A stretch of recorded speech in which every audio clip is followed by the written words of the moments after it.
and welcome. Hello, Maudlyne. This is the first episode of Media Curious, which talks to media folks in the Chicago area about their jobs, and so we can learn more about them and learn more about what backstage at in the newsrooms. So my friend Maudlyne, she is an award-winning columnist for the Sun-Times. She pens the paper's Chicago Chronicles, which is long-form columns about what makes the city tick. She recently published her family memoir about her family surviving the Nigerian Biafran War and how they came to the U.S. in a book called Escape from Nigeria, a memoir of faith, love, and war. So thank you, Maudlyne, for being my first guest for Media. Thank you. It's my pleasure. I like your hair today. Thank you. You're welcome. So you went into journalism. What were you thinking? I know, right? Yeah, this was a long time ago, so it's not like asking a millennial what they're thinking. Right, that's true. But back in the day, this was in the mid 80s when you decided to go into journalism. And right from grad school, you went right to the Sun-Times. So what was that all like? And what inspired you to get into journalism? And when did you make that decision? Well, I was a kid who loved to read.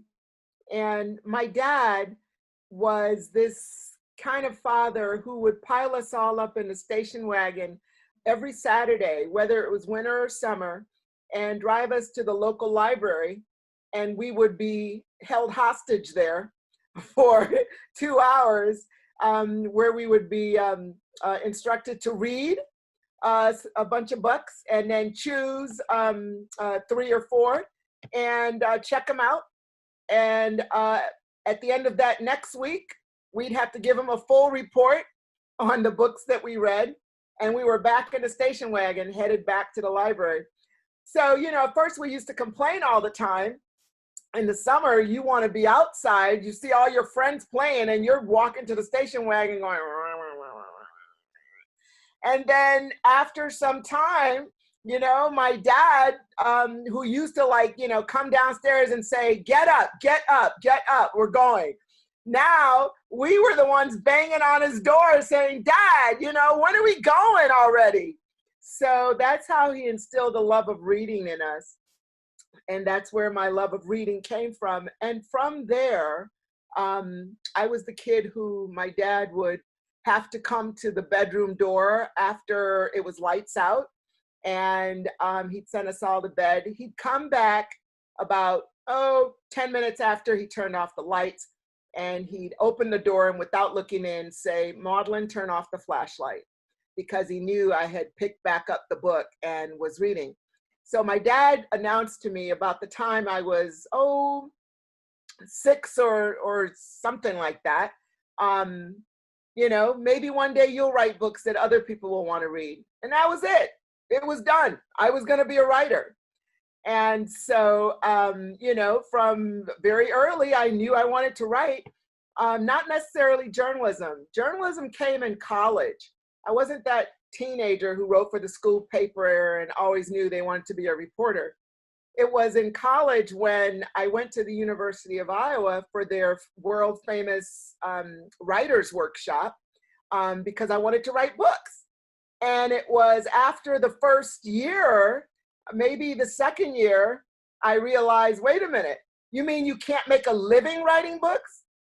Who's gonna pay the rent? What do you mean? I thought, so it was like, what do you do now, And it was a natural. I walked across the hall, the proverbial across the hall, to the journalism department. And, my first few classes, I fell in love. Cool. But then you went on to grad school too at Northwestern. Yeah. After Iowa, I was graduating and I was thinking, how do I set myself apart? Because it was back then, it was a very competitive field and most of us were told that you were going to have to start your career in quote unquote Podunk, Iowa. And that's the way that they described some small town in Anywhereville. And so, and work your way back up to a major metropolitan area. And I wasn't quite, looking forward to that. And I was also I also came from a very close-knit family, and most of my family were in the Chicago area, although I was raised in the southwest suburbs. And so I just, was thinking, and I was like, well, you know what? I'll go to grad school and put an MA behind my name, and that will give me a leg up, so that they're looking at my resume and they're looking at the resume of someone who's comparable, but one's got a BA and one's got an MA, maybe that'll give me a leg up. And quite frankly, it was the best decision I ever made, because I, of course, chose the #1 journalism school in the country at that time, probably still is, Medill at Northwestern University. And so, yeah, so while I was there, I applied for an internship at the Chicago Sun-Times. And it was through Medill that I got that internship. And at the end, I worked my butt off, and I was just determined that they would remember me by the time I left. And so that when I came knocking on the door, perhaps they would think kindly if they had anything open at all. And that's what happened. I finished that internship that summer, went back and finished grad school, came back like 6 months later begging for a job. They told me there was nothing available, and I kept begging and kept begging and kept begging until they got tired enough of me begging and offered me a position. Fantastic. Lucky them. Thank you. You've had a variety of roles. You haven't always been writing a column. No. I started out like every other reporter, GA, general assignment. And I did that for a few years, then you graduate up. And so I think I first started from general assignment, then I covered crime, then I covered education, and then I covered housing. And that was during the years when public housing was a huge issue. And I really cut my teeth on that beat in terms of, finally getting on the radar nationally of stories. And from there, I was covering urban affairs, expanded the housing beat to housing and urban affairs. And after that, a few years of that, my boss created a new beat because the federal government was was changing the welfare system, which I had covered extensively from a housing perspective. And the new rules called for, a lot of people being kicked off the welfare rolls. And what it meant is that someone was going to have to, fill in the gap. And we suspected, or at least my boss suspected, Nigel Wade at the time, that social service agencies were going to be inundated. And that was a sector that we needed to get in front of and begin to look at. And he was very, very forward thinking, because sure enough, the social service sector rose in prominence. It was where all the issues came to roost. And so I covered that for some time. And then I covered DCFS for some time. And I left the Sun-Times after covering DCFS for some time. And I'd gotten, on the radar of the director there. And so I got this call one day offering me a job to come to the other side. And, I got the call several times and ignored it. But then finally, as with everything, the timing and the numbers were right. So they kept begging and begging until you finally succumbed. So very good. So what was that like, being on the other side, not being, not having the byline anymore, but instead you were a press secretary for DCFS? Yeah. It was completely an adjustment. I mean, public relations and journalism, you figure if you can do one, you can do the other, but you forget what you were like as a journalist. Yeah. A PR person couldn't convince you of anything, And so to find myself thinking, that because I had right on my side and And in terms of honesty, you know, I wanted to be honest, which was something that the DCFS had an issue with, in terms of honesty and openness about the child abuse cases that kept turning up in the news. And so, you know, I came in with the mandate that we were going to be open and honest, and of course that was going to get us better treatment. I forgot who I was dealing with. I was dealing with me. So it was a challenge. It was a challenge, and it was an adjustment.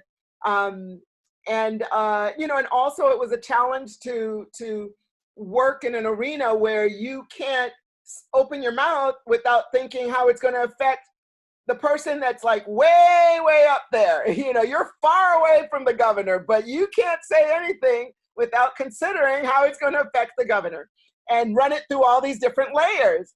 So government was interesting. It was interesting. And you get to that place where you're like, wow, you know, you know, I don't like this whole fettered thing, you know. As a journalist, you just kind of run with it, and suddenly you're in this arena where you run with nothing. You know, you walk unless you're told to run, you know. So it was interesting. And I left there 2 years later, after Governor Edgar retired, and I went to start my own business. I hung my shingles and started my own PR firm. So we were talking about the hierarchy of government when you worked with government, and there were so many layers. And right. So what's it like at the newsroom? How many layers of hierarchy are there? How is it that you get stories pushed through? Well, it's a lot different in a newsroom than it is when you're working for the governor. You know, it's the hierarchy is there's an editor-in-chief, but you have a direct editor. And you know, certainly when you're a rookie, you know, you're assigned, you're told what to write about. But when you're a veteran, you come up with your own stories, and you write about what you want to write about, and you run it by your editor. And if your editor, you know, thinks it needs some feedback or some changing or whatever, she'll give you that feedback. You know, but you're pretty much, you don't have to worry about how your work is going to affect someone that's 10 layers at the top, you know? Cool. So the Chicago Chronicles, what, I have a couple questions regarding that. What is it that you're trying to do with that column? Well, you know, the column was the brainchild of my former editor-in-chief, Jim Kirk, who is now editor-in-chief of Crane Chicago Business.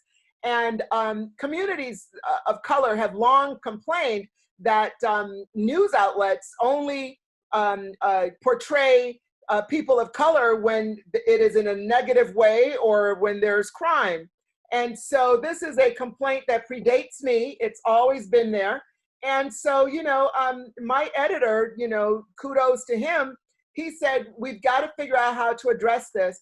And he came up with the idea, you know, for Chicago Chronicles, which would, you know, find those stories that these communities say we never write about, you know, and portray, you know, the positive stories. And, you know, basically that would inspire us all. So, you know, so my job is to tell those stories of both extraordinary and ordinary people. So I might write about,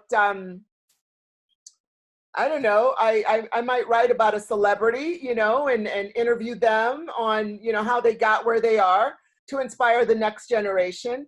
Or I might write about, you know, the woman on the corner in Inglewood with her lawn chair, you know, to drive off the gangs off her corner, who people thought were crazy at first, and suddenly the gangs left, and the whole neighborhood comes out now and joins her on the corner barbecuing, and it's a whole movement, you know. So I'll write about extraordinary and ordinary people, and they're all positive stories that you never hear about on a regular basis. What are some of the people that stick out in your mind, especially? I mean, you mentioned the woman in Inglewood, Tamar. Right. I happen to know her. Yeah. But who else have you felt like absolutely privileged as a journalist to have had the chance to meet? Well, gosh, you know, I have felt that way about many ordinary people because their stories have moved me so much. I am more impressed by the ordinary people's journeys. you know, and ordinary people doing extraordinary things. I'm more impressed by that. But in terms of the celebrities or well-known folks, you know, that I was, that I felt honored to meet and interview are some of my heroes as an African-American female writer. You know, there's Toni Morrison, for example, and who passed away last year. And when she was here in 2010, I got to interview her in her hotel room. And a lot of our interview didn't get into the story, you know, because I asked her for advice as a African-American female writer. And, you know, she shared with me a few nuggets that, you know, that I will treasure forever, such as, you know, be true to yourself. And, you know, you remember that you represent not just yourself, but a people. And what else? And, oh, and no matter what, you know, remember that you have to be honest, you know, be honest, and that when you get where you're going, you have to reach back and pull someone else up with you.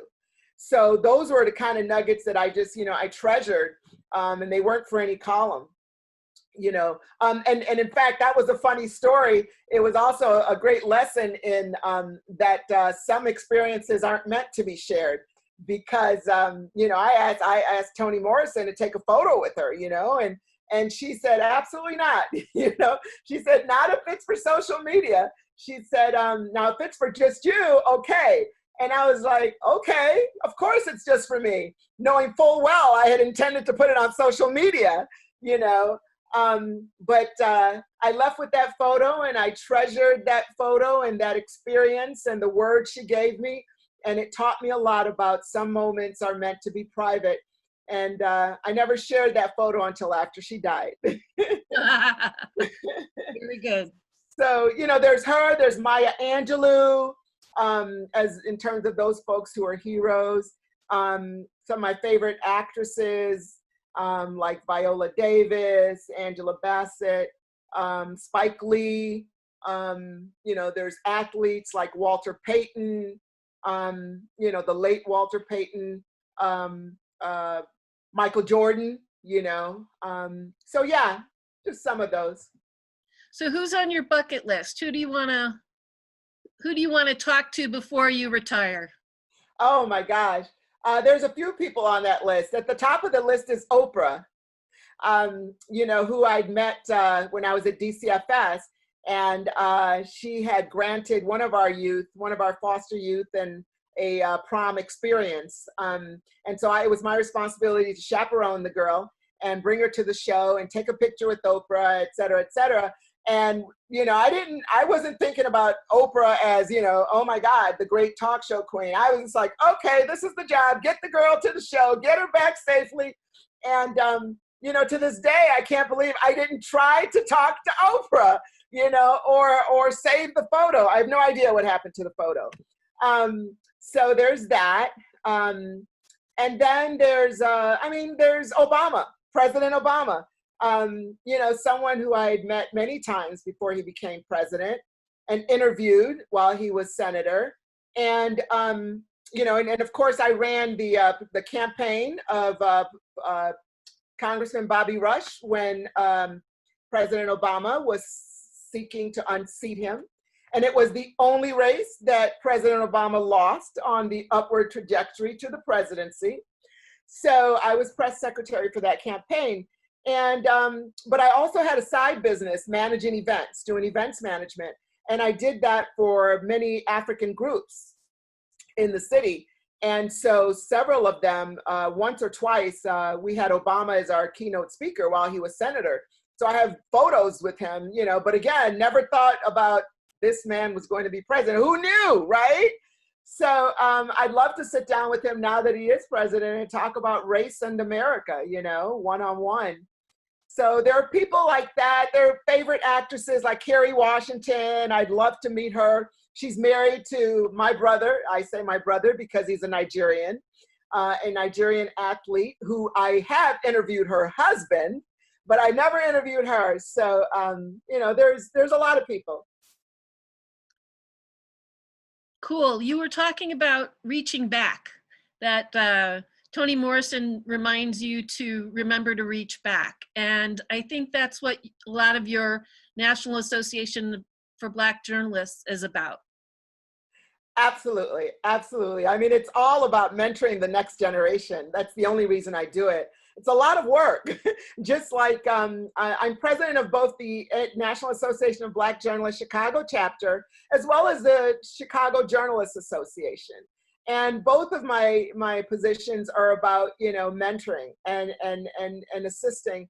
At NABJ, you know, it was my first love, and I you know, was chair of their scholarship committee for years, about 6 years or so, before I became vice president of print and began to focus on their mentoring programs, and eventually, you know, became president for, I'm in my, well into my third year now, 2.5 or so as president. But, you know, for me, it's all about helping the next generation of journalists coming behind me, because, you know, this is an interesting time in our history. It's not like it was when I was coming in. You know, the industry has constricted and downsized, and so, you know, youth need to know that there's still a place for them in this industry. And these days, it's not about what you know, it's who you know, although that's probably always been true. And so, you know, I very much am committed to making sure that those coming behind have the sort of networking and resources that are available to those who are probably more established and more come from wealthier backgrounds. You know, a lot of the people who enter the business, young people of color, you know, they come for a reason, because they want to give voice to their people. And it's the same reason that, you know, that is deep down in my heart today. Mine is give a voice to all disadvantaged, all people. And so it's the same thing at the Chicago Journalists Association. You know, I might add that because of the you know, constriction of the industry, you know, there's so many journalists today who are out of work, unemployed, underemployed, you know, who have been downsized and looking to reinvent themselves or looking for resources and connections. And so it's not just the younger generation that I seek to help. You know, I want to be there for journalists, period, those of my peers who might need assistance and resources and connections and networking and programming. So yeah, that's why I do it. It's a lot of work. It's not just to be doing it. It's about giving back. Fantastic. And let me, on behalf of everybody who has benefited from your work, let me say thank you. Oh, thank you. You're welcome. It's been just about 3 years since you were able to publish your family's memoir. Tell us more about that. Oh gosh, that was a journey. That was May of 2016, and you know, my book, Escape from Nigeria, a memoir of faith, love, and war, is my mother's story. It's her memoir. And my mother is the most amazing woman that I know. You know, she's one of the strongest women that I know.